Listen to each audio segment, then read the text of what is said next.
Okay, everyone, last but not least, find the general solution to xy prime plus y equals y squared. Again, I just want to make sure I throw in some of the other notations and that doesn't throw you off. So if it's a y prime, the assumption would be that's a dy dx in this case. And personally, I just rewrite it that way because I'm going to need that in my head to separate anyways. Okay, so right now I have addition in the mix, which I don't actually love. This is a y squared, not a y prime. But I can just subtract that off, the y off, and get y squared minus y. And then I can move my dx up.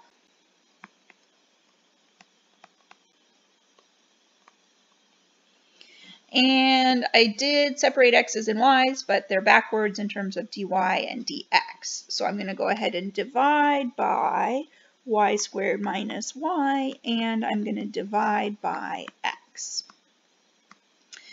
Okay, so the antiderivative of 1 over x is a natural log absolute value of x plus c. That's great. The other side, not so trivial.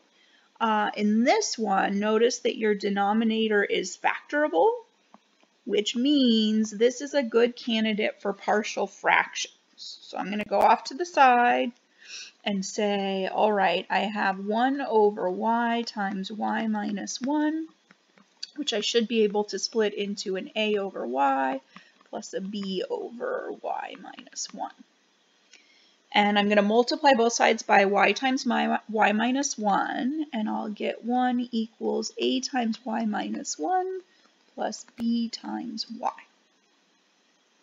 So I think either compare coefficients or plug in y values are going to be really easy here. So I'll go ahead and say let y equal 1, and that would give me 1 equals b. And then I'm going to say let y equal 0. And then I get 1 equals opposite of a, which means a is negative 1. Okay, so putting this back together, I might not have given myself enough room for this. dy,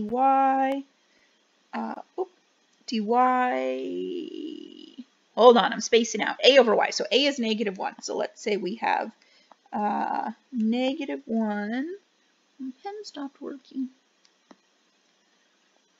over y plus 1 over y minus 1 dy is equal to the natural log of the absolute value of x plus c. So over here, I'm going to get negative natural log absolute value of y plus natural log absolute value of y minus 1 equals the natural log absolute value of x plus c. Okay, that looks a little scary until you remember your log properties, which I hope you do. There's a property when you subtract a log off of another log, as long as they have the same base, you can combine that into a quotient. So it's written in a funny order, but I'm thinking natural log y minus 1 minus natural log of y is the same as the natural log of y minus 1 divided by y. So they combine into a single log. And then I want to get rid of natural log, so I'm going to exponentiate.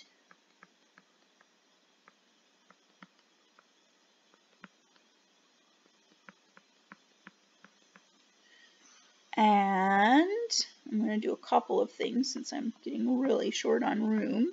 One is I'm going to make that e to the c times e to the natural log absolute value of x. The other is I'm going to get rid of the absolute value and make that a plus or minus. Ooh, I have more room down here. Good. Not so cramped anymore. Okay, so I'm going to go ahead right now because I don't want to keep writing this and call that k.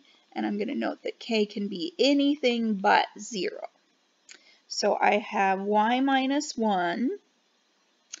And I'm going to move the y over, but let me just rewrite this. K e to the natural log of the absolute value. Oops, what am I doing? Tell you what, we'll save up the y for one step. Let's write k times the absolute value of x. That e to the natural log x is just absolute value. Now I'm going to move the y over. And my trouble at this point is that I want to solve for y, and I have y on both sides. So let's go ahead and subtract y from both sides. You can do either direction. I've decided I want to do this direction. So they're on one side, great, but I still have two of them. The only way to deal with that is to factor a y out.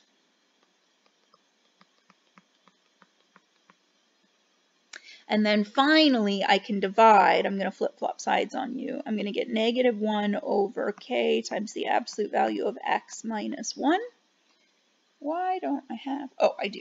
K is my constant.